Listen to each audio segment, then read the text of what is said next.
Bonjour à tous, bienvenue sur Amarsil TV. Aujourd'hui, une petite vidéo d'explication sur la manière dont se déroule un tour de jeu au Seigneur des Anneaux, le jeu de cartes. Alors avant tout, quand on veut jouer au Seigneur des Anneaux, évidemment, il faut constituer les decks. Donc la première chose qu'il faut faire, si on veut procéder par ordre, pour la mise en place, la première chose qu'il faut faire, c'est mettre en place son propre deck joueur. Alors sur Dragon's Card, il faut télécharger un deck à partir du site RingsDB. Le deck joueur que j'ai choisi, c'est le deck suggéré dans le livret d'apprentissage, mais pas n'importe lequel, c'est le deck Bisphère, énergie, commandement, car c'est ce deck qui est le plus efficace parmi ceux qui sont suggérés dans le livret d'apprentissage. Voilà, donc on place nos héros sur la table, on imagine, là c'est une simulation de table de jeu, on place nos héros sur la table. Donc Aragorn, Théodred et Éowyn.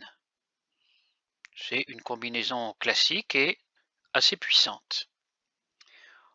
On calcule le total de coups en menace, 12, 8, 9. Et donc, ça nous fait 29. Alors ici, ça se calcule automatiquement, mais sur votre table, vous devez mettre le compteur de menace à 29. Ensuite, on pioche une première main. Vous voyez 6 cartes. Alors on regarde un petit peu, est-ce que ce sont des cartes qui nous intéressent? Alors vous avez la possibilité, si jamais cette main ne vous plaît pas, de faire un mulligan, c'est-à-dire que vous remettez toutes ces cartes dans le deck, vous mélangez le deck et vous retirez 6 cartes. Donc c'est ce que je vais faire ici. Hop, il me retire 6 cartes. Alors c'est mieux. Pour moi, je trouve que c'est mieux parce que pour le deck qu'on va jouer, la salutation des Galadrim, ça permet de baisser le niveau de menace. Donc le compteur en menace, on pourra le baisser parce qu'il ne faut pas qu'il arrive jusqu'à 50. À 50, on a perdu. Là, c'est 29. À 50, on a perdu. L'intendant du Gondor, il va nous permettre de rajouter des ressources. Et puis, on a un allié. Il faut des alliés. Bon, ce n'est pas trop mal, même si on ne pourra pas mettre un allié tout de suite, a priori. On verra, parce qu'on piochera encore une carte tout à l'heure. On ne peut pas faire d'autres mulligans. Un seul mulligan. Ensuite, il faut mettre en place le deck de rencontre. C'est le deck du scénario. Donc là, je vais le charger. On va jouer au premier scénario en mode normal. Donc voyez, là, c'est le deck rencontre. Donc normalement, dans ce deck, vous avez réuni et mélangé toutes les cartes qui comportent les icônes qui sont ici sur la droite. Donc les cartes, les araignées de la forêt noire, les orques de Dol Guldur, et bien sûr, passage dans la forêt noire. On a ici le deck de quête, où on a positionné toutes les cartes de la quête, donc les cartes qui ont comme titre, vous voyez là en deuxième, il y a marqué passage dans la forêt noire, c'est le titre de la quête. Donc toutes les cartes qui ont ce titre-là, il faut les positionner en mettant sur la table par ordre décroissant. D'abord la carte 3, là il y en a deux, donc les deux cartes 3, puis la carte 2, puis la carte 1, et de telle sorte que ce soit toujours la face A qui soit au-dessus. Donc ici on a un A. Alors on lit ce qui est indiqué. Alors il y a d'abord un petit texte de contexte, c'est le texte en italique. Ça, vous pouvez le lire si vous voulez, mais ça ne nous donne pas d'instruction. C'est mise en place, là vous voyez le texte qui n'est pas en italique, qui nous donne des instructions. Cherchez dans le deck de rencontre un exemplaire de l'araignée des forêts et un exemplaire de la route de la vieille forêt et placez-les dans la zone de cheminement. Ensuite, mélangez le deck de rencontre. Donc le deck de rencontre est là, donc normalement on devrait aller chercher la route de la vieille forêt et l'araignée des forêts. Mais là, vous voyez, ils ont déjà été positionnés automatiquement. Ça, c'est la mise en place de la quête. On regarde, route de la vieille forêt, elle a 1 de menace, elle a un petit nombre 3 ici qui signifie que pour l'explorer, il faut mettre 3 marqueurs de progression. Et elle a une réponse. Quand vous voyagez vers la route de la vieille forêt, le premier joueur peut choisir et redresser un personnage qu'il contrôle. Donc si on choisit de voyager vers ce lieu, on aura l'occasion de le faire, eh bien on pourra redresser un personnage, c'est-à-dire qu'il pourra à nouveau être disponible pour quelque chose. Donc cette carte est positive, bénéfique. Il n'y en a pas beaucoup dans les scénarios. Et puis l'araignée des forêts, donc on voit d'abord le 25, elle a un coût d'engagement de 25. Ça veut dire que si jamais on a un niveau de menace supérieur ou égal à 25, elle va venir nous attaquer. Elle va venir s'engager pour nous attaquer. Alors, ça représente le fait qu'on va devenir intéressant pour elle. Elle va nous repérer. Hein, on ne va plus être négligeable, ignoré.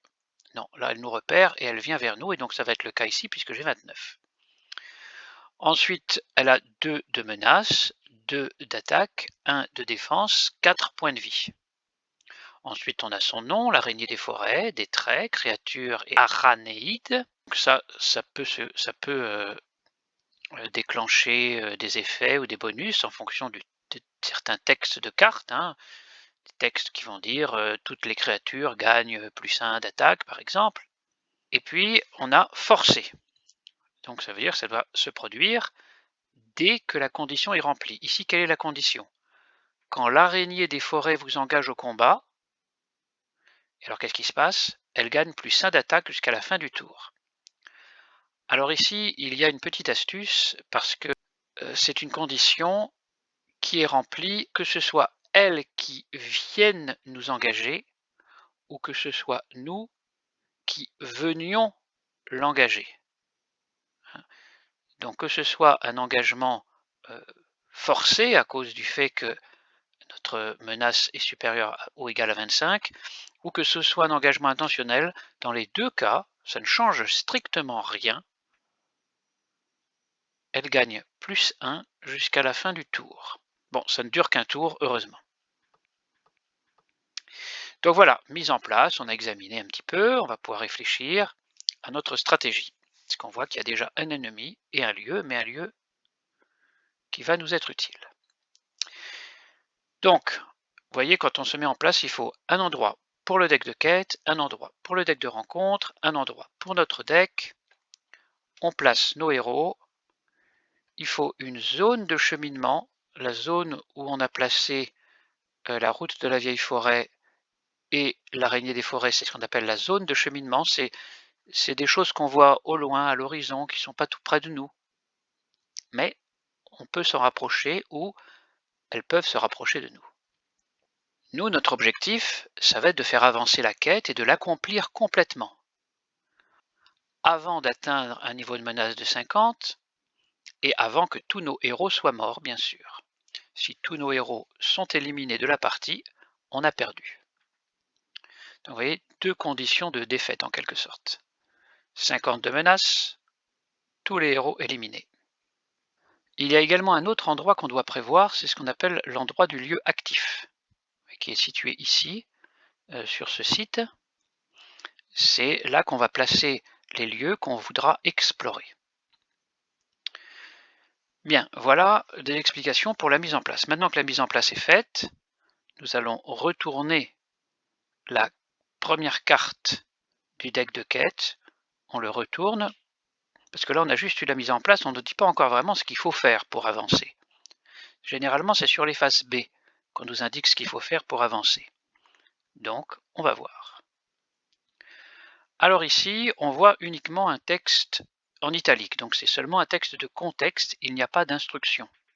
Alors que faut-il faire pour avancer? Eh bien on voit le petit 8 ici, ça signifie que là c'est tout simple, si j'ose dire, c'est simple à comprendre, c'est pas forcément simple à faire. Il va falloir mettre 8 marqueurs de progression sur le deck de quête, il faut en mettre 8 pour pouvoir passer à l'étape suivante de la quête. Quand on aura mis 8 marqueurs, on défaussera la carte et ainsi on révélera la carte qui est en dessous, qui sera le 2A. Bien, donc on voit ce que nous avons à faire. Maintenant, on va commencer le premier tour. Au début de chaque tour, on est dans ce qu'on appelle la phase de ressources. Vous voyez, c'est marqué en haut ici, la phase de ressources. C'est la phase où on commence par piocher un jeton de ressources par héros et on les met bien à proximité des héros parce que il faut qu'on sache quel est le héros qui a généré la ressource. Donc ici, c'est la ressource générée par Aragorn. Alors il faut qu'on le sache parce que vous voyez, les héros appartiennent à des sphères différentes. Ici, c'est Aragorn qui appartient à la sphère commandement, violette. Vous voyez le symbole violet en bas à gauche, c'est la sphère commandement. Donc là, on a une ressource qui peut être utilisée pour payer des cartes de la sphère violette, commandement. Chez Théodred, c'est pareil, puisqu'il est lui aussi de la sphère commandement, il a donc généré une ressource qui peut être utilisée pour la sphère commandement. Tandis que Éowyn, qui est de la sphère énergie, bleue, eh bien elle a généré une ressource qui ne peut être utilisée que pour payer des cartes énergie. Alors il y a une exception, ce sont les cartes neutres. Les cartes neutres, qui n'appartiennent pas à une sphère d'influence, elles peuvent être payées par n'importe quelle ressource. Alors là, ça tombe bien, regardez dans ma main. Ici, j'ai par exemple une carte où on voit qu'il y a le symbole énergie bleu. Alors en haut à gauche, vous avez le coût de la carte toujours, en haut à gauche. Donc ici, il faudrait que je paye une ressource pour jouer cette carte. Donc là, je pourrais le faire puisque j'ai une ressource avec Éowyn, mais je n'ai pas envie de le faire parce que ça ne me sert pas pour le moment. Ici, au contraire, vous avez une carte, toujours une carte événement comme tout à l'heure, qui coûte toujours qu'une seule ressource, mais une ressource commandement. Donc Éowyn ne pourrait pas payer cette carte. Aragorn ou Théodred pourraient la payer. Ici, nous avons une carte événement à nouveau. Cartes événements sont simplement des cartes éphémères, hein. Ce sont des événements qui se produisent, qu'on provoque et qui se réalisent sur le moment, puis après on défausse la carte. Alors ici, vous voyez cette carte, c'est la carte qui est de la sphère énergie, mais qui coûte 3. Donc là, on voit que c'est Éowyn qui pourrait la payer, mais elle n'a pas assez de ressources pour la payer. Là, maintenant, on a une carte attachement. Carte attachement, c'est une carte permanente qui va s'attacher, comme son nom l'indique, à un héros. Ici, c'est marqué attacher cette carte à un héros. Certains attachements peuvent éventuellement s'attacher aussi à des alliés. Mais là, c'est au héros. Donc, ils vont rester sur la table. Généralement, on va le placer un peu en dessous de la carte du héros et on va pouvoir bénéficier de son texte bien, tant qu'elle reste attachée au héros. Je dis bénéficier parce que la plupart des attachements évidemment nous servent à quelque chose, mais il existe aussi des sortes d'attachements dans le deck de rencontre, et là évidemment le deck de rencontre c'est le deck de l'adversaire et donc c'est beaucoup moins bénéfique. Ici on a donc une carte alliée, donc c'est un personnage qu'on pourra mettre sur la table et qui pourra nous aider puisqu'il apportera de la volonté, ici il y a un de volonté, ou de l'attaque, un d'attaque, ou de la défense, ici il y a un défense, et bien sûr il a des points de vie. Alors ici, à nouveau, on voit que c'est Éowyn qui pourrait le payer, mais qu'elle n'a pas assez d'argent parce qu'il faut deux. Il faut deux ressources. Et il y a Gandalf, et c'était là où je voulais en venir, j'étais un petit peu long, c'est Gandalf, lui, vous voyez, il n'y a pas de symbole de sphère d'influence. Il n'y a pas de symbole violet, il n'y a pas de symbole bleu, ni d'autres symboles qui correspondent à des sphères d'influence, comme rouge ou vert. Non, ici, on a Gandalf, qui est un un magicien indépendant, Gandalf, donc il n'appartient pas à une sphère. Il peut donc être payé avec des ressources de n'importe quel héros, appartenant à n'importe quelle sphère. Simplement, là, il coûte cher, parce qu'il est fort, Gandalf, et donc je ne pourrai pas le payer tout de suite, parce que même avec les ressources de tous mes héros, ben, ça ne fait que 3, et lui, il coûte 5. Et vous voyez à côté de son nom, il y a un gros point, ça signifie qu'il est unique. On ne peut en jouer, il ne peut y avoir qu'un seul sur la table en même temps. C'est ça que ça veut dire. Je peux en avoir plusieurs dans mon deck, j'ai 3 Gandalf dans mon deck, mais il ne peut y en avoir qu'un seul sur la table en même temps. Donc phase de ressources, on pioche une ressource par héros, et c'est tout simple, une ressource par héros, simplement, il faut penser à bien identifier à quel héros appartient la ressource. Et ensuite, on pioche. Alors ici, j'ai pioché Gandalf. Voilà. Donc, première phase, phase de ressources, une ressource par héros, et on pioche. Voilà, c'est tout. C'est la phase de ressources. On passe à la deuxième phase, phase d'organisation. À la fin de chaque phase et à la fin de chaque étape de phase, ici, vous voyez, c'est ce qui est souligné.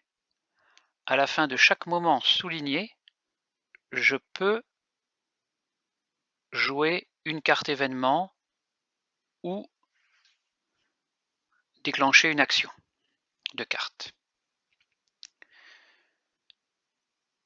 Donc ici j'ai fait ma phase ressources, je ne déclenche pas d'action ni ne joue de carte événement, je passe à la phase organisation. Alors la phase organisation, c'est une phase importante, c'est la seule phase qui est prévue pour que vous puissiez jouer des cartes alliées ou attachement. Donc normalement, sauf si vraiment il y a un effet de carte tout à fait particulier, normalement c'est le seul moment où vous pouvez jouer des cartes alliées ou attachement.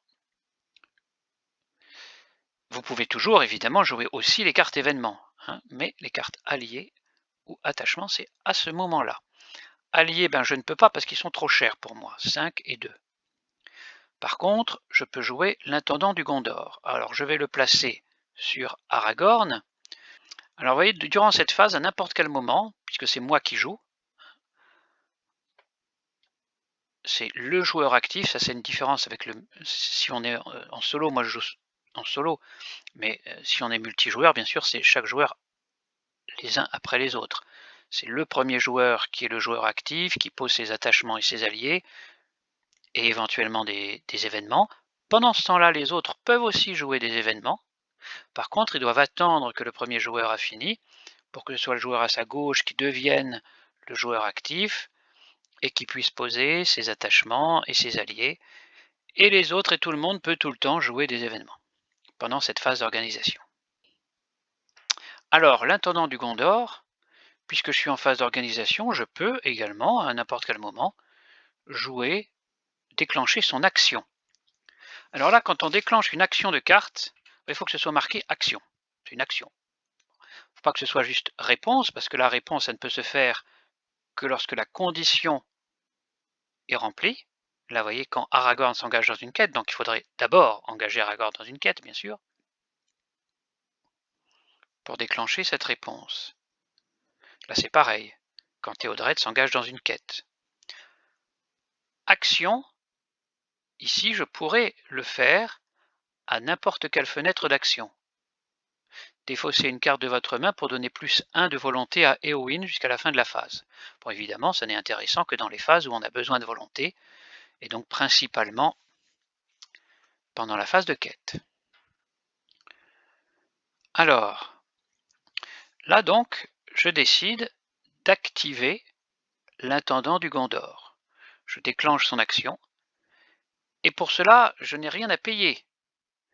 Je n'ai pas à incliner de héros, je dois juste faire ce qui est marqué sur la carte. Sur la carte, il est marqué « Incliner l'intendant du Gondor ». Donc, j'incline la carte intendant du Gondor pour ajouter 2 ressources à la réserve de ce héros, le héros auquel il est attaché, donc j'ajoute 2 ressources. Vous voyez, si jamais il fallait payer, il dirait payer une ressource pour, etc. Et parfois, il y a juste action comme par exemple chez Eowyn, action défausser une carte, donc là ça coûte une carte, vous voyez. Mais par contre, ils ne disent pas d'incliner Eowyn, donc il ne faut pas l'incliner. Si c'est pas marqué, il ne faut pas l'incliner. On ne fait que ce qui est marqué, par contre il faut bien lire pour ne pas se tromper sur ce qui est marqué. Ici par exemple, cet effet peut être déclenché par chaque joueur une fois par tour. Ça veut dire qu'en solo, par exemple, on ne peut gagner que 1 de volonté. Une fois par tour. On ne peut pas défausser 3 cartes pour gagner 3 de volonté. Par contre, si on joue à 3 joueurs, chaque joueur peut défausser une carte pour gagner à chaque fois 1 de volonté de plus, mais une seule fois par tour. Et donc il faut bien lire ce qui est marqué. Donc phase de ressources, phase d'organisation, j'ai fait ce que j'avais à faire, et maintenant on passe à la phase de quête. Donc début de la phase de quête, donc on peut jouer des actions si on veut, là j'ai pas d'action à jouer, et donc ensuite on va chercher qui on va engager dans la quête. Alors, qu'est-ce que c'est que la phase de quête? Il faut expliquer un peu. On est là, on a dit pour avancer dans le scénario. Ça veut dire avancer dans la quête.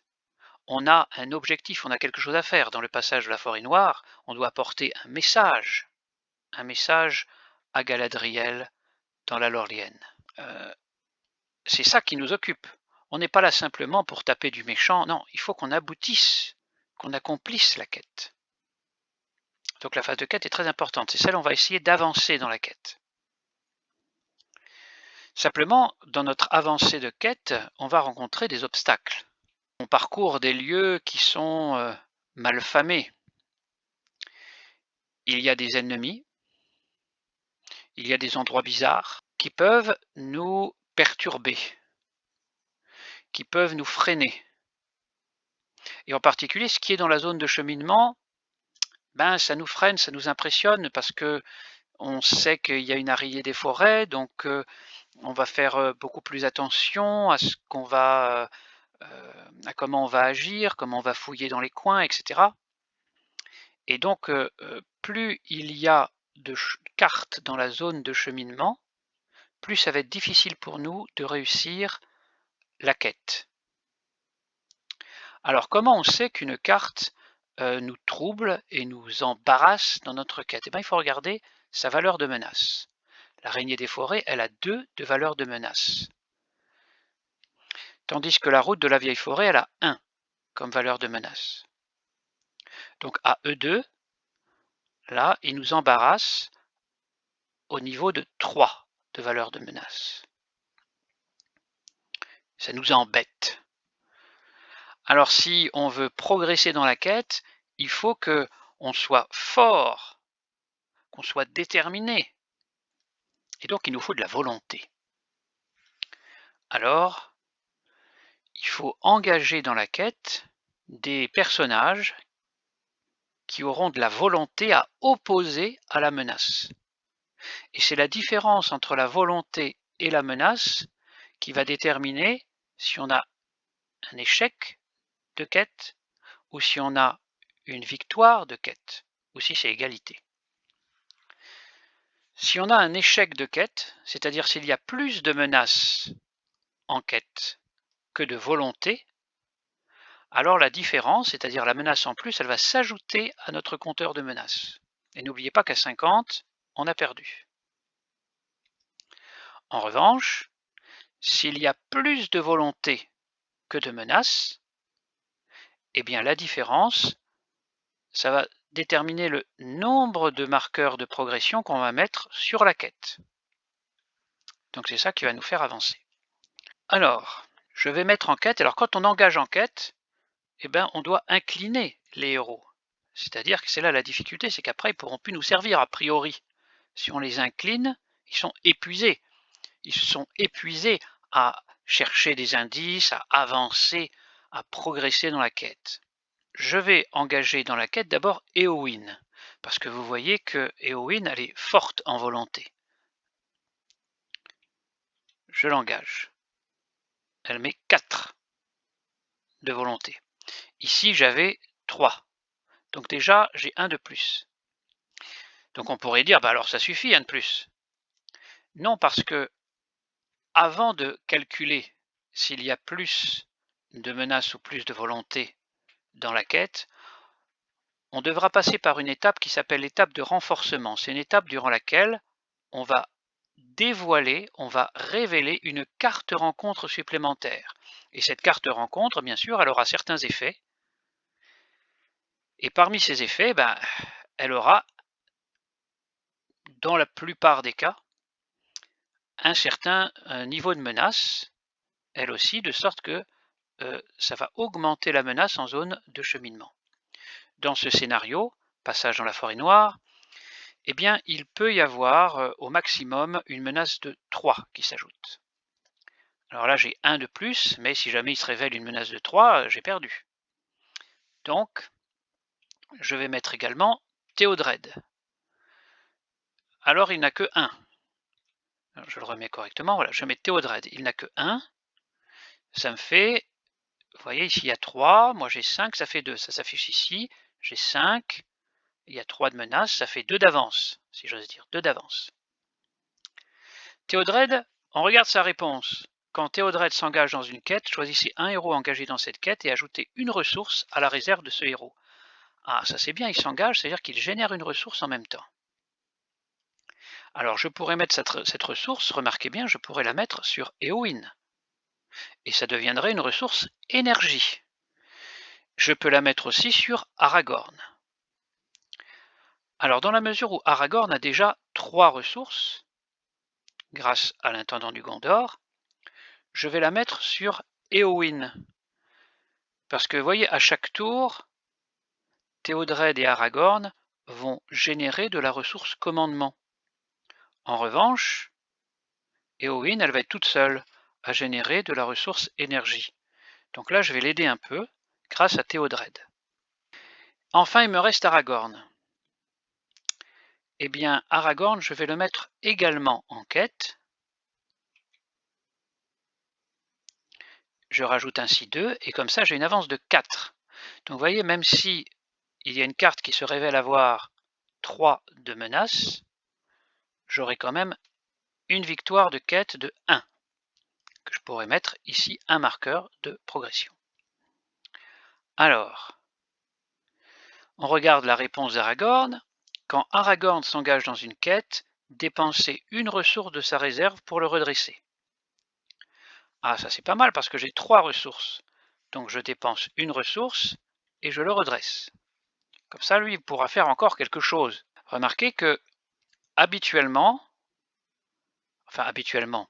souvent, on joue Théodred en combinaison avec Aragorn, puisque quand Théodred s'engage dans une quête, il génère une ressource qu'il peut donner à Aragorn, et comme ça, Aragorn peut se redresser en étant engagé dans la quête. Mais en même temps, vous voyez, Théodred, il est très bien pour permettre à une sphère d'influence mineure d'avoir des ressources supplémentaires. Vous pourriez vous dire, oui, mais c'est bien joli, c'est bien, il faut faire avancer la quête, mais on a quand même un ennemi là. Et s'il y a un autre ennemi qui apparaît, est-ce qu'on va pas être débordé par les ennemis si après ils viennent nous attaquer ou quoi, et qu'on n'a que Aragorn qui est redressé? Est-ce qu'il va faire le poids Aragorn? Eh bien, n'oubliez pas que ici on a la route de la vieille forêt. Et il y a marqué, quand vous voyagez vers la route de la vieille forêt, le premier joueur peut choisir et redresser un personnage. Donc je pourrais redresser encore un autre personnage. Un personnage, ça veut dire un héros ou un allié. Un personnage, c'est pas un ennemi. Donc je vais faire comme ça. Alors n'oubliez pas qu'entre chaque étape, on peut déclencher une action de carte ou jouer une carte événement. Je pourrais déjà, si je voulais, défausser une carte de ma main pour donner à Éowyn plus 1 de volonté. Mais je ne vais pas le faire. Je passe à l'étape de renforcement. Donc je dévoile une carte rencontre. Ah, à la merci du nécromancien. Donc, infliger 1 point de dégâts à chaque personnage incliné. Une fois révélé, ce mot-clé est très important. Alors là, c'est une carte traîtrise qui est assez dure, assez sévère, puisque vous voyez, 1 point de dégâts. Éowyn n'a que 3 points de vie, il n'aurait plus que 2 points de vie. Théodred n'aurait que 3 points de vie.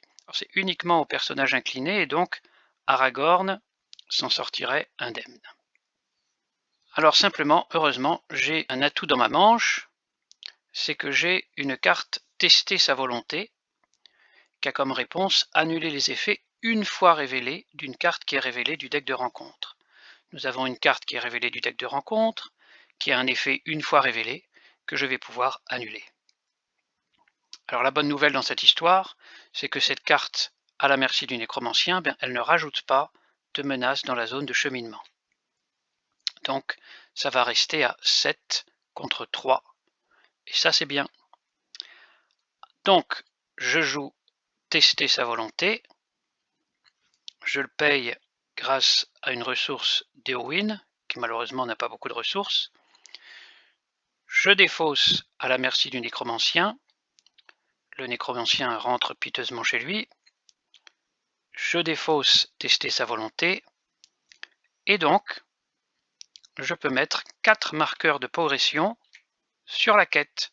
Et donc j'ai bien avancé dans ma quête en un tour, puisque sur cette première étape en tout cas, je suis arrivé à mi-chemin. Je pourrais jouer des actions de cartes ou des cartes événements. Là on vient de faire la résolution de la quête. Tout à l'heure on était à l'étape de renforcement. Après l'étape de renforcement, vous voyez, j'ai joué une carte événement. Ensuite, on a fait la résolution de la quête en plaçant les marqueurs. Je pourrais à nouveau jouer des cartes événements si je voulais, mais je passe à la phase de voyage. La phase de voyage, c'est la phase où je peux décider d'explorer un lieu. Quel est l'intérêt d'explorer un lieu? Eh bien, c'est que ce lieu, vu que je m'en rapproche et que je l'explore, ne fait plus partie de la zone de cheminement et donc sa menace disparaît de la zone de cheminement. Or, les seules menaces qui ont une importance lors de la phase de quête, c'est les menaces des cartes présentes dans la zone de cheminement.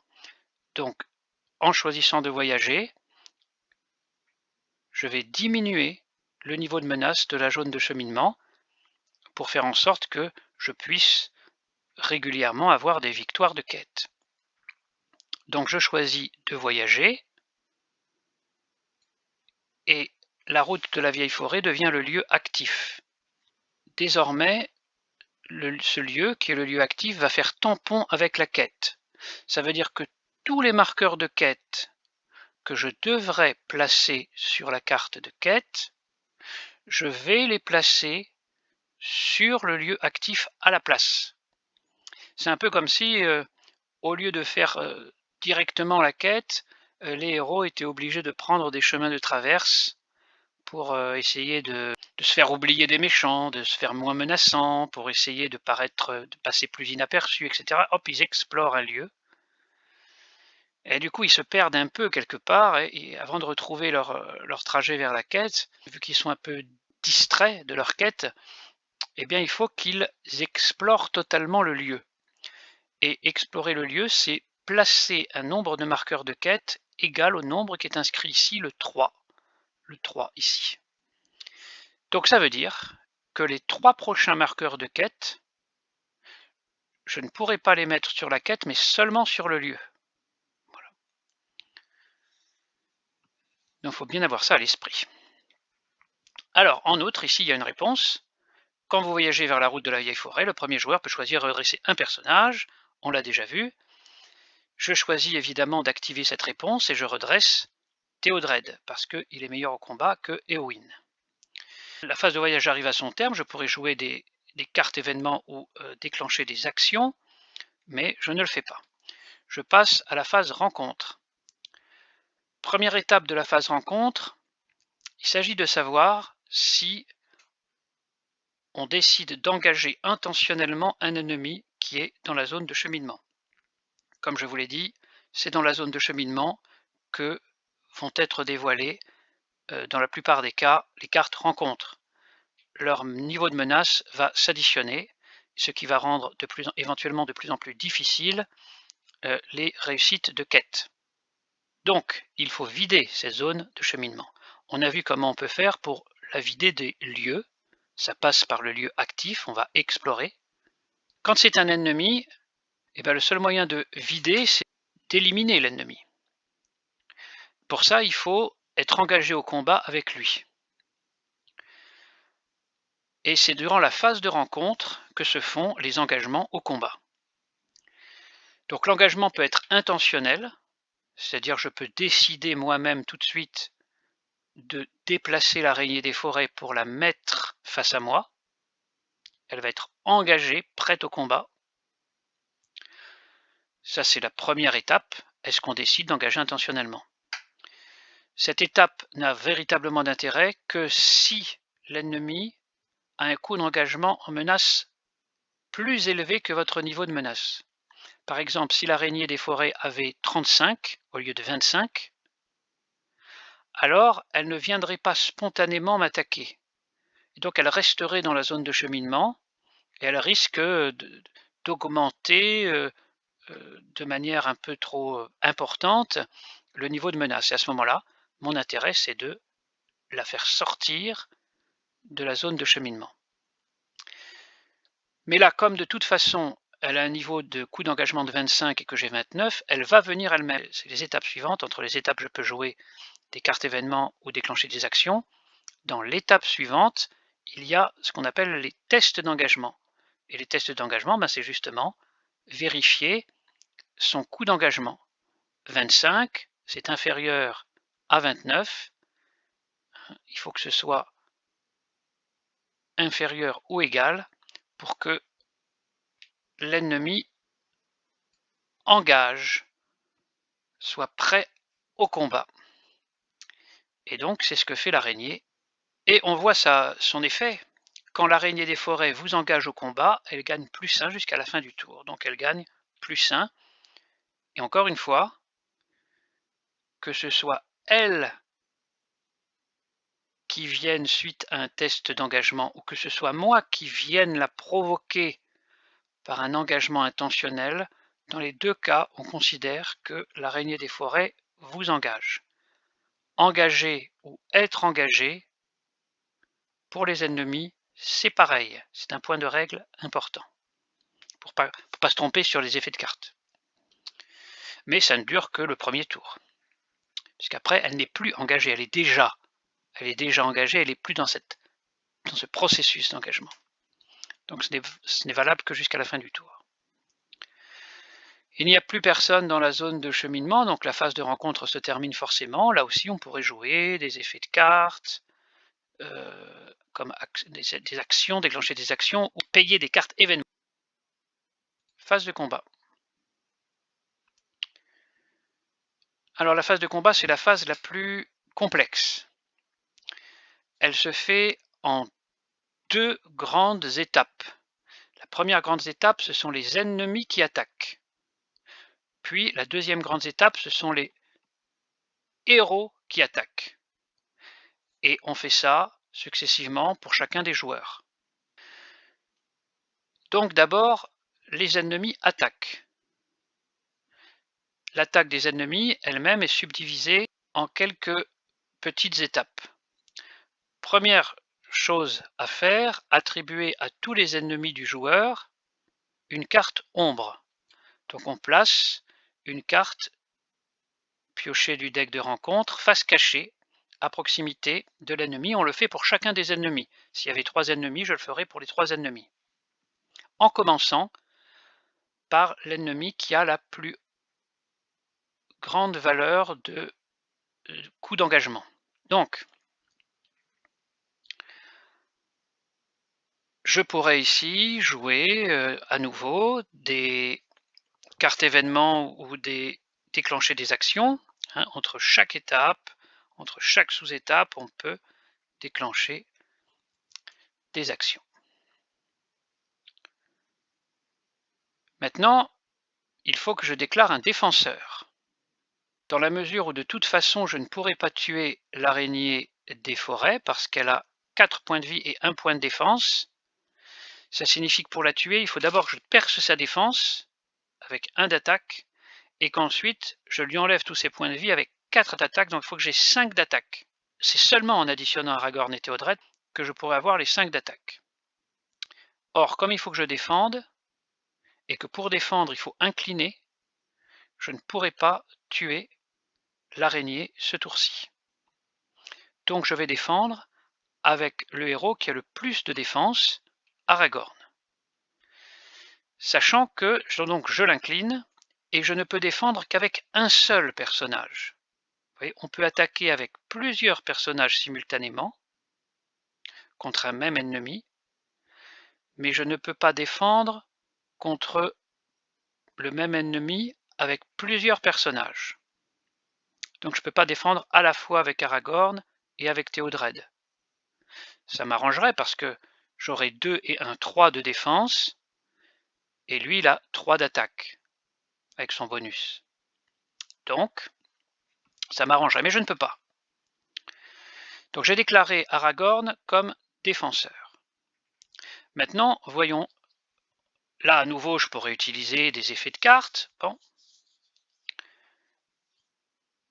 Voyons maintenant l'effet d'ombre. On va résoudre l'effet d'ombre. Donc on va voir si l'araignée utilise une stratégie particulière. Hein. Une carte d'ombre, ça signifie qu'il y aura peut-être un malus pour nous ou un bonus pour l'ennemi. C'est l'ennemi qui provoque un événement particulier. Alors, voyons. Eh bien ici, vous voyez, il n'y a pas d'effet d'ombre. C'est comme si la carte était vierge. Pourquoi? Eh bien parce que quand il y a un effet d'ombre, on peut le voir sur la carte avec l'araignée des forêts. Quand il y a un effet d'ombre, c'est indiqué dans la deuxième partie de la zone de texte de la carte. Vous voyez que la zone de texte est divisée en 2 parties, séparées par une ligne avec un petit crâne, et en dessous de cette ligne, il y a le mot ombre, qui indique qu'il y a sur cette carte un effet d'ombre. Mais sur la carte qui nous a servi comme carte d'ombre, eh ben, il n'y a rien, il n'y a pas d'effet d'ombre. Donc c'est comme si cette carte était vierge dans cette phase du jeu. Alors évidemment ça nous avantage parce que du coup il n'y a pas de bonus pour l'ennemi, il n'y a pas de malus pour nous, et en plus ça nous donne une indication, parce qu'on voit que le chef Huftak, il va être défaussé en même temps que la carte d'ombre. Après la révélation de la carte d'ombre, on pourrait également jouer une carte événement, éventuellement pour contrecarrer la carte d'ombre, ou jouer une action de carte. Maintenant, on détermine les dégâts. 3 d'attaque pour l'araignée, 2 de défense pour Aragorn, ce qui fait une différence de 1 dégât. 1 dégât, voilà. Aragorn a encore 4 points de vie. À nouveau, on pourrait jouer des cartes événements ou déclencher des actions. Puis, c'est le moment pour le joueur d'attaquer ses ennemis. Je pourrais attaquer, si j'avais d'autres alliés, je pourrais attaquer avec plusieurs alliés, mais plusieurs personnages, mais là j'ai seulement Théodred, le pauvre petit Théodred, qui tape à 2. Ben, je vais taper quand même. 2 contre l'araignée des forêts, qui a 1 de défense, ça fait 1 dégât. Je me suis trompé. 1 dégât, voilà. Je pourrais jouer à nouveau des cartes événements ou déclencher des actions de cartes si je voulais. Maintenant, la phase de combat est terminée. Vous voyez, la phase de combat, c'est, si je résume, attribuer une carte ombre, puis événement action, déclarer les défenseurs, un défenseur pour un ennemi, événement action, puis déterminer les dégâts, événement action, et on revient au début si jamais il y avait d'autres ennemis, à nouveau on révélerait la carte d'ombre, etc., etc. C'est quand il n'y a plus d'ennemis qui peuvent faire d'attaque que c'est au joueur d'attaquer. Donc le joueur détermine l'ennemi qu'il attaque, il peut jouer des événements ou déclencher des actions, puis il porte son attaque et il peut à nouveau jouer des événements ou déclencher des actions et il détermine les dégâts. Et cela pour toutes les attaques qu'il peut faire, sachant qu'on ne peut attaquer, un joueur ne peut attaquer, c'est pas un joueur, pardon, c'est un héros ne peut attaquer qu'une seule fois un même ennemi. Hein. Donc par exemple ici Théodred, je l'ai incliné pour qu'il attaque l'araignée des forêts. Imaginons que j'ai par un effet de carte la possibilité de le redresser. Je ne pourrais pas avec Théodred attaquer à nouveau l'araignée des forêts. Il n'y a en quelque sorte qu'une occasion d'attaque pour chaque ennemi. Par contre, s'il y avait un autre ennemi, le même Théodred pourrait taper l'araignée des forêts et l'autre ennemi s'il avait la possibilité de se redresser.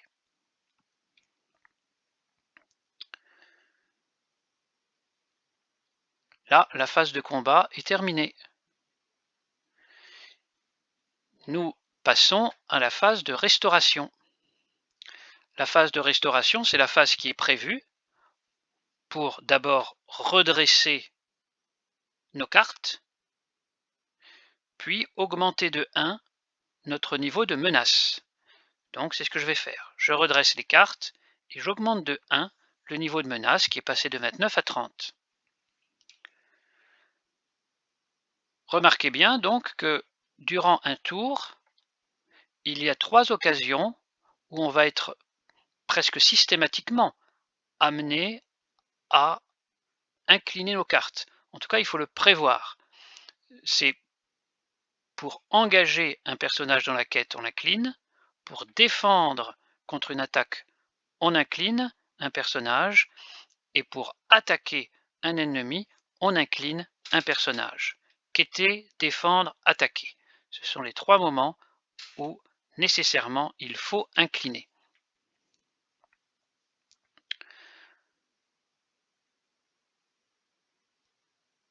Si on jouait en multijoueur, la phase de restauration, ce serait aussi le moment où on déplacerait le jeton de premier joueur dans le sens horaire, me semble-t-il. Je joue surtout en solo, donc j'avoue que je maîtrise un peu moins bien les règles du multijoueur.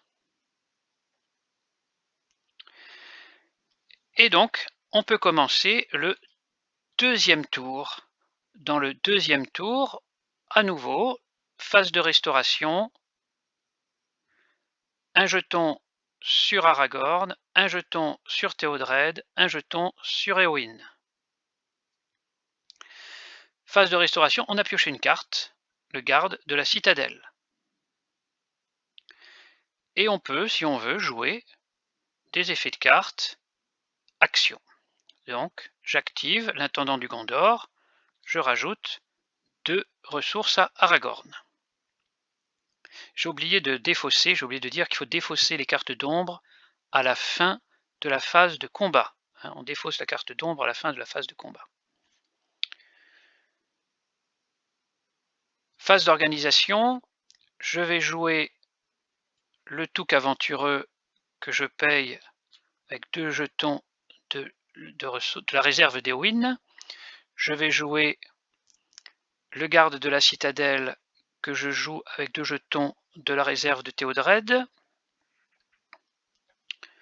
Voilà, c'est pas mal. Je passe à la phase de quête. Phase de quête, je me demande ce qui va arriver ici. Ça peut être un ennemi, et donc il faut que je prévoie éventuellement d'avoir 2 ennemis à gérer. Je voudrais pouvoir vraiment détruire l'araignée des forêts. Pour ça, il faut que je tape à il faut que je tape à 3. À 4 plus exactement. Non, il faut que je tape à 4. Il faut que je tape à 4 puisqu'elle a déjà une blessure. Avec Aragorn, je ne tape qu'à 3, donc c'est pas suffisant. Il faudra que je mette Théodred avec Aragorn et Théodred. Donc je vais bien sûr quêter avec Éowyn. Vous voyez, là on est en train de réfléchir qui est-ce qu'on incline, qui est-ce qu'on garde pour l'incliner plus tard, etc. C'est assez stratégique. Je vais garder le Touk et le garde pour défendre contre l'araignée et éventuellement un autre ennemi. Je garde Théodred pour attaquer. Alors que faire d'Aragorn? Eh bien Aragorn, je me souviens que je peux le redresser en payant 1. Donc c'est ce que je vais faire. Je l'envoie en quête, mais je paye 1 pour le redresser. Comme ça, Aragorn il pourra aussi attaquer avec Théodred contre l'araignée des forêts.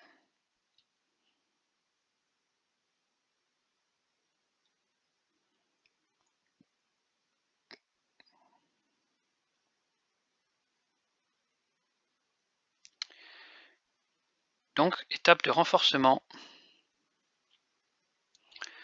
Montagne de la forêt noire. Donc c'est pas un ennemi, c'est ça l'avantage. Il y a deux menaces.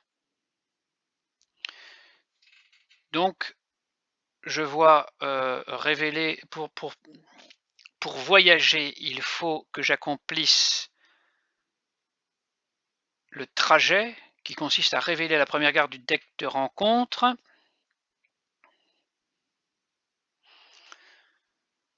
D'accord, et il y aura un effet sympa une fois que j'aurai exploré, c'est que je pourrai aller chercher une carte parmi les 5 premières de mon deck.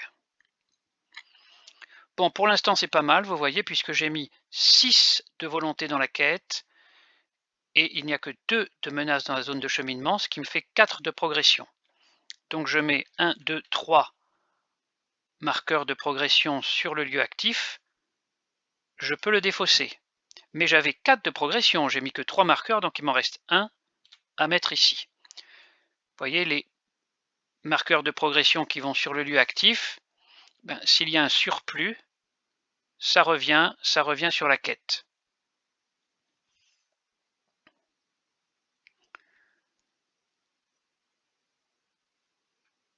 En revanche, quand on passe une étape de quête, on ne peut pas reporter comme ça les marqueurs en surplus, parce qu'on considère que c'est vraiment une recherche, une enquête différente de la part des héros, donc il faudra qu'ils s'engagent une nouvelle fois en quête.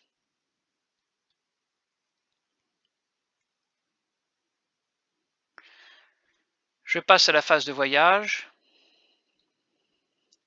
Je décide de voyager pour vider la zone de cheminement.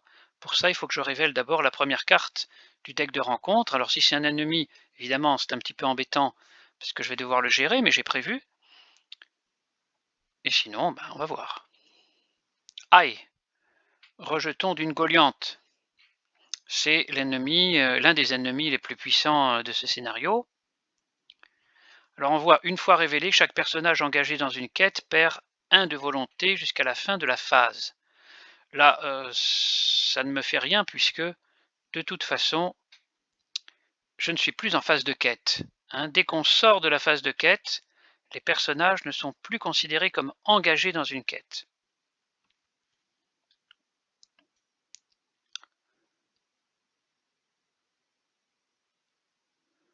Donc je voyage.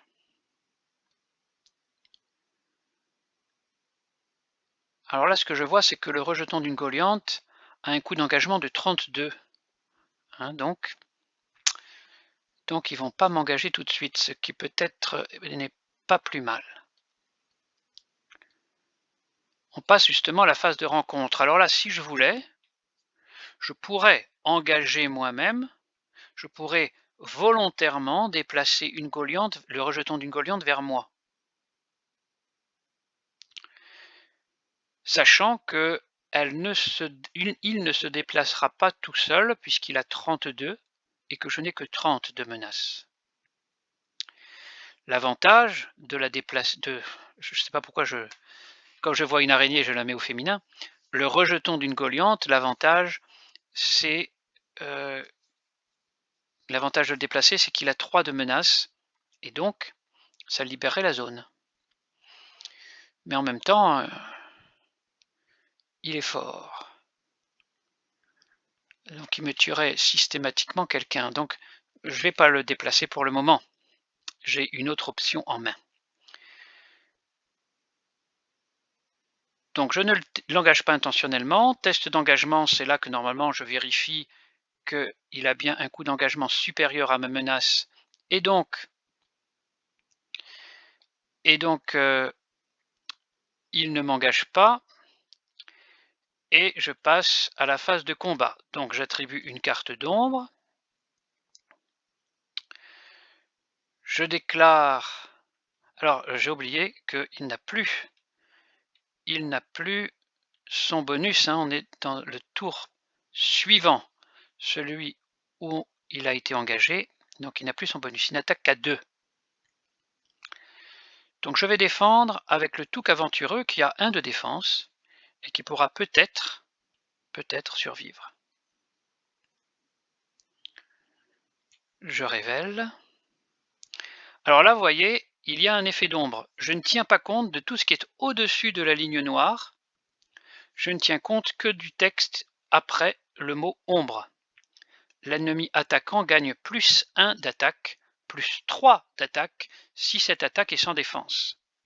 Heureusement, j'avais mis un défenseur.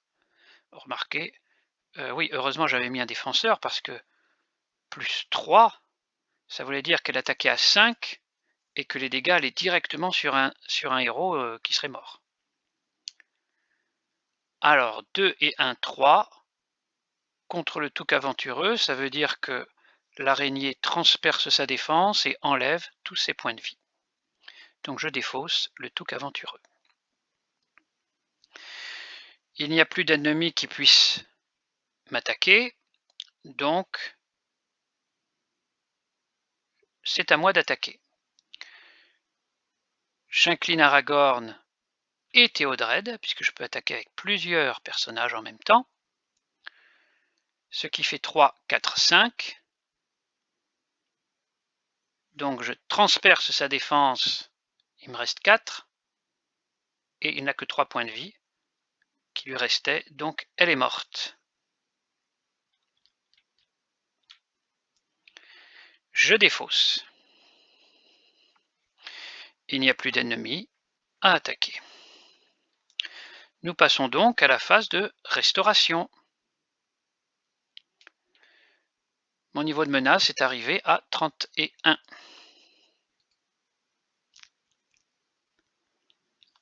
Je passe à un nouveau tour.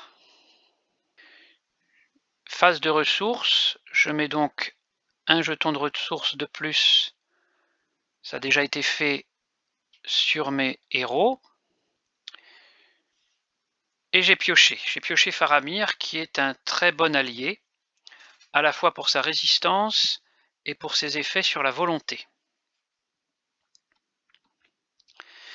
Donc j'incline l'intendant du Gondor, je gagne 2 ressources. Je passe en phase d'organisation. Je vais jouer Faramir, que je paye avec les ressources d'Aragorn, puisqu'il est de la sphère commandement.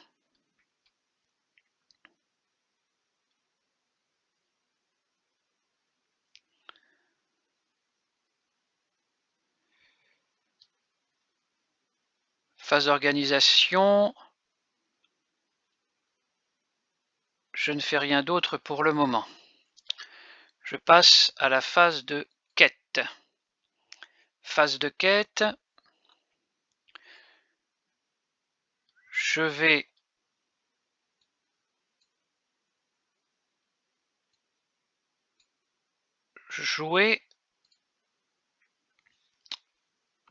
jouer un événement. d'abord. Attaque furtive. Pour 1, que je paye avec Aragorn, ça me permet de mettre en jeu une carte alliée depuis ma main, le temps d'une phase. Je vais mettre en jeu Gandalf. Attaque furtive Gandalf, c'est une combo classique. Parce que quand Gandalf entre en jeu, on choisit soit on pioche 3 cartes, soit on inflige 4 points de dégâts à un ennemi, soit on diminue de 5 notre niveau de menace. Là, je choisis d'infliger 4 points de dégâts au rejeton d'une Goliath.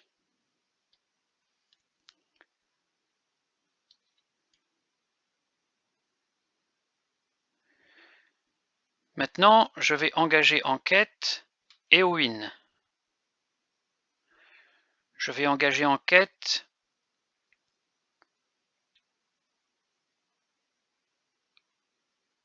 Aragorn, et en dépensant 1, je le redresse. Ça me fait 6 pour l'instant, 6 de volonté. Il y a 3 dans la zone de cheminement. Il peut y avoir éventuellement au maximum 3 de menaces qui vont apparaître. Ça fera 6, ça sera égalité. Or moi, je voudrais quand même explorer ça. Donc il faudrait que je mette encore, de toute façon, et bien sûr, je vais mettre Gandalf, puisque à la fin de la phase, il va retourner dans ma main. Donc je mets aussi Gandalf en quête.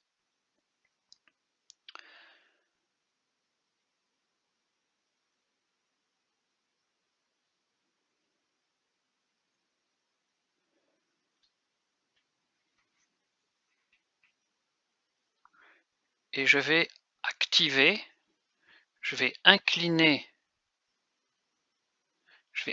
Faramir pour activer son effet. Il faut bien faire attention. Soit on utilise Faramir en quête pour sa volonté propre, 2 points, soit on l'incline pour son action. Mais on ne peut pas faire les deux en même temps. Donc ça signifie que si vous avez plus de 2 personnages engagés dans une quête, il vaut mieux l'utiliser pour son action, puisqu'il va rajouter 1 point pour chaque personnage, et donc ça va faire davantage que ces 2 points à lui de volonté. Donc ici, ça rajoute 1 à tout le monde, mais ce qui m'intéresse ici, c'est Gandalf, Éowyn et Aragorn, qui sont engagés en quête. Donc j'ai 13 de volonté dans la quête. C'est bien, là j'espère que peut-être même j'ai bien avancé dans la quête elle-même. Maintenant on passe à la phase de renforcement. On dévoile une carte. Alors c'est le maître des bêtes de Dol Guldur. On voit qu'il a un coût d'engagement de 35, donc il ne viendra pas m'embêter. Il a 2 de menaces. Il rajoute 2 de menaces dans la zone de cheminement. 3 et 2, 5. 3 et 2, 5, j'avais 13, ça fait une progression de 8. C'est bien. Donc, 1, 2, 3, 4, 5, 6, 7, 8. Vous voyez, j'ai pas dépassé les 3 nécessaires pour le lieu. Par contre, j'ai mis tout le reste sur la quête, parce que sur la quête, on est obligé de tout dépenser. On ne peut pas les reporter sur l'étape suivante. Donc j'ai exploré le lieu, ce qui va me permettre d'activer la réponse de la carte et d'aller chercher une carte parmi les 5 premières de mon deck.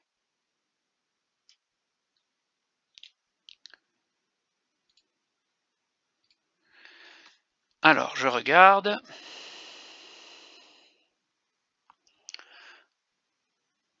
Courage inattendu, c'est bien.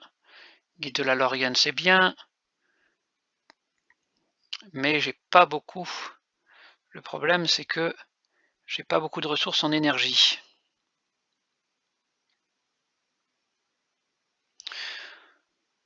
Donc je vais prendre plutôt le tueur d'orques longue barbe qui me permettra de taper un peu le maître des bêtes. Donc je mélange. J'ai accompli les objectifs de cette carte de quête, donc je la défausse.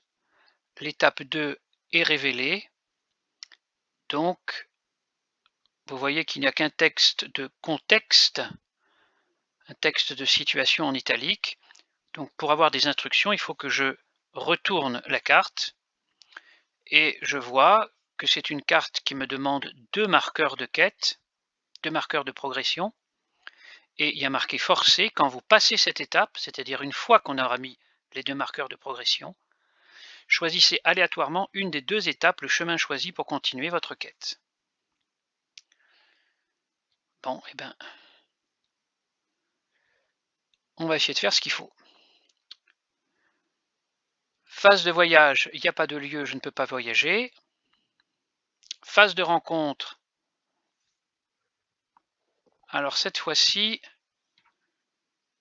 je vais peut-être quand même engager quelqu'un.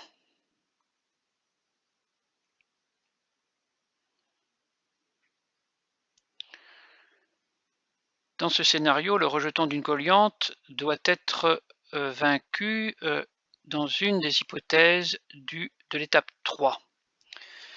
Donc je me demande s'il ne faudrait pas que je l'engage pour commencer à la vaincre.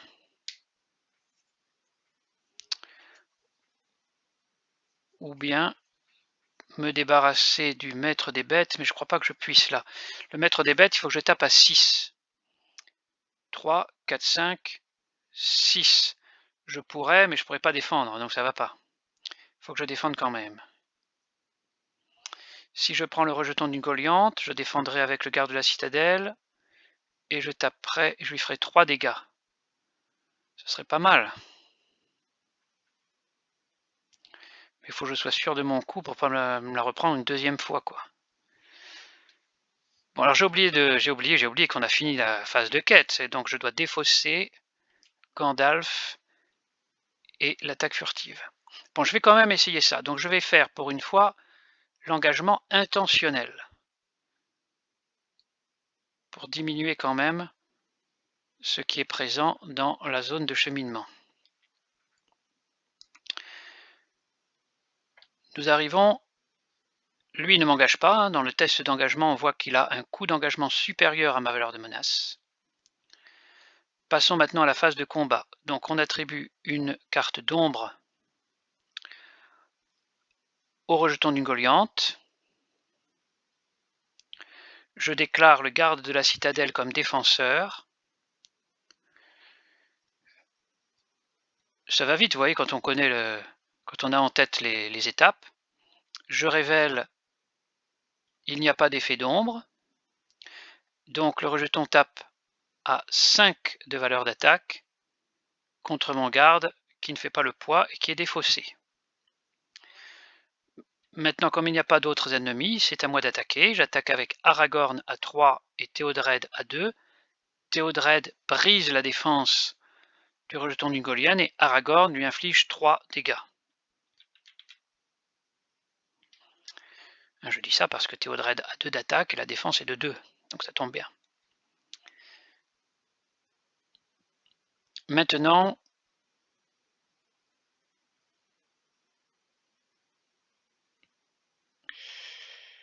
je défausse la carte d'ombre et je passe à la phase de restauration. Nouveau tour. Donc on est au 4e tour et j'ai eu le sacrifice héroïque. Donc quand une carte alliée quitte le jeu, je peux piocher 2 cartes. D'ailleurs, je me suis trompé tout à l'heure. J'ai été trop vite, je me suis trompé, j'ai mis Gandalf à la défausse, mais non, je devais le remettre dans ma main.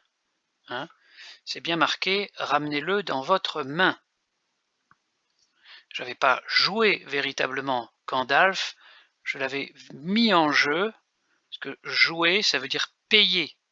Là aussi, c'est une nuance importante dans l'expression du jeu. Jouer, ça veut dire qu'on paye la carte soi-même. Mettre en jeu, c'est un effet de carte qui met la carte en jeu, mais c'est pas vraiment payé comme d'habitude. Ça, c'est une petite parenthèse. Et ici, on voit bien que l'effet de l'attaque furtive, c'est que ça revient dans ma main.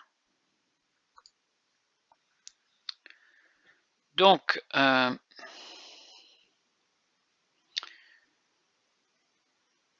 je vais peut-être garder Gandalf encore pour le tour suivant. Donc, phase de ressources, j'incline l'intendant du Gondor, je gagne 2 ressources. Je joue le tueur d'orques longue barbe pour 4. Ce qui permet, c'est son effet, de mettre 1 point de dégâts sur le maître des bêtes de Dol Guldur qui est un orc.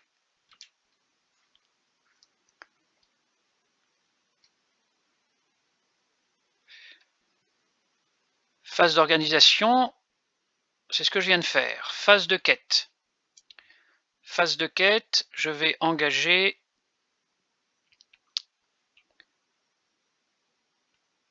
Théodred dans la quête. Pourquoi? Parce que comme ça, je donne à Éowyn une ressource supplémentaire. Et ça me sera utile tout à l'heure. Évidemment, je mets Éowyn en quête aussi. J'ai mal mis, voilà, Théodred en quête, Éowyn en quête.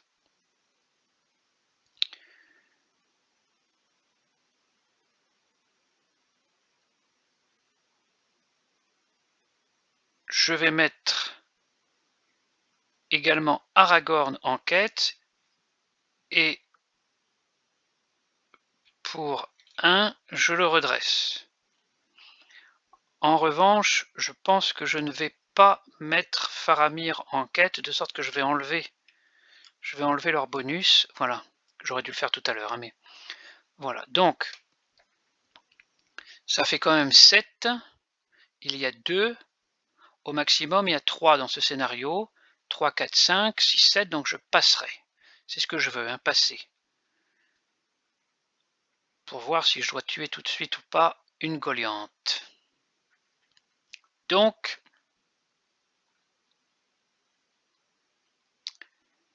on va voir maintenant étape de renforcement. Aïe, pris dans la toile. Alors, pris dans la toile, c'est une traîtrise. Vous voyez, une fois révélé, mais cette fois-ci, j'ai plus de cartes pour contrer. Le joueur avec le plus haut niveau de menace, bon bah, c'est moi forcément, attache cette carte à l'un de ses héros. Et à ce moment-là, elle devient un attachement. Vous voyez, cette carte devient un attachement. Et qu'est-ce que dit cet attachement? Le héros attaché ne se redresse pas lors de la phase de restauration à moins de dépenser 2 ressources de sa réserve. Alors ça, c'est embêtant. Ça, c'est embêtant. Il faut que je le mette à un de mes héros. Donc je réfléchis parce que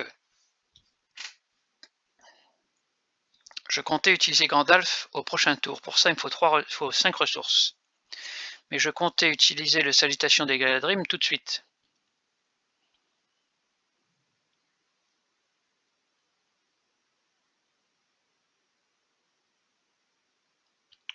Je vais le mettre quand même sur Aragorn.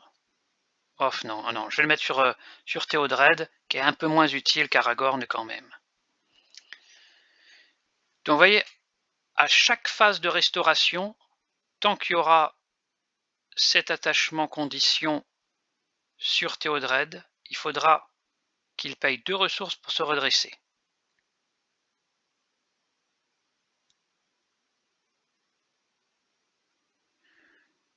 S'il y a un autre effet qui le rend capable de se redresser, il pourra se redresser. Par exemple, j'aurais pu le mettre effectivement sur Aragorn, en imaginant que je le laisse redresser, là, que je l'incline lors de la phase de quête prochaine, et que je paye 1, ça le redresse, parce qu'on sera en phase de quête. Or, c'est bien marqué ici, lors de la phase de restauration, pour se redresser, il faut dépenser 2 ressources.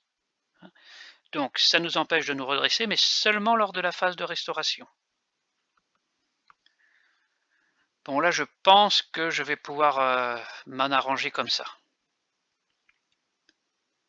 Alors, l'avantage de tout ça, malgré tout, c'est que ça ne rajoute pas de menaces dans la zone de cheminement. Donc, j'ai toujours que 2, ce qui me fait une progression de 5. Donc, j'ai largement avancé et j'ai accompli l'étape 2.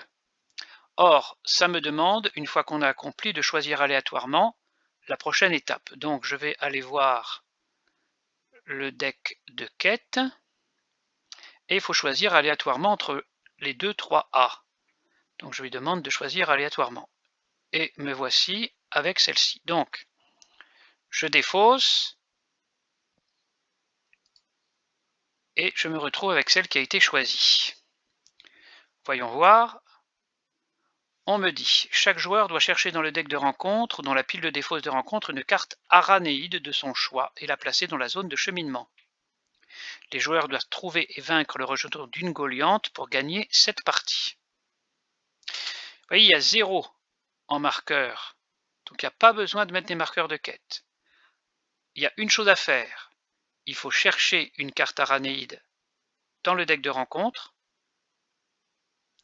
et il y a un seul objectif pour gagner la partie, c'est vaincre le rejeton d'une Goliante. C'est pour ça que je l'ai gardé un petit peu au chaud, le rejeton d'une Goliante ici, parce que je suis tombé finalement sur la bonne carte là.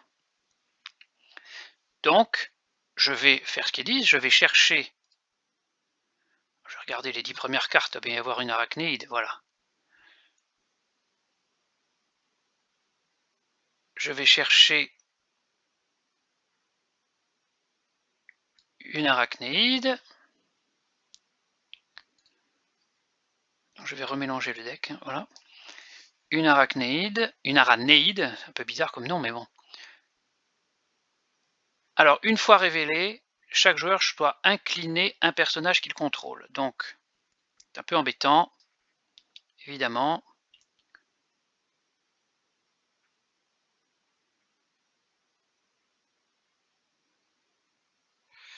Je vais incliner Faramir.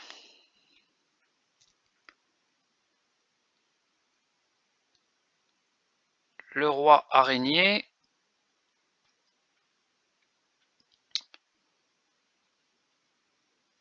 Bien, alors ce que je vais faire, je vais voir si j'ai besoin de ça ou pas. Ça, vous voyez, c'est très bien parce que ça permet de diminuer de 6 le niveau de menace d'un joueur. 32 moins 6, ça me fait 26. Donc de toute façon, le roi araignée viendrait vers moi. Donc je vais peut-être pas l'utiliser tout de suite en fait. Je vais pas l'utiliser tout de suite. Donc phase de voyage, il n'y a rien à faire. Phase de rencontre. Je ne fais pas d'engagement intentionnel, j'ai pas d'intérêt pour l'instant, parce qu'il faut juste que je tue le rejeton d'une Goliante. 35, G32, il ne m'engage pas. 20, G32, le roi araignée m'engage. Donc je me retrouve avec 2 ennemis. Phase de combat, eh bien on met des cartes d'ombre, en commençant par celui qui a le coût d'engagement le plus élevé. Donc le rejeton d'une Goliante, puis le roi araignée. Maintenant, c'est le joueur qui choisit l'ordre dans lequel il veut résoudre les attaques. Alors moi je suis un peu embêté parce que j'ai 2 attaques.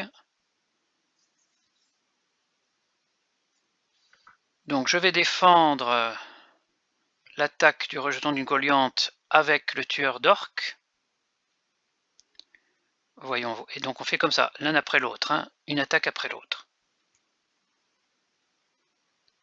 Donc je dois choisir et incliner un personnage que je contrôle.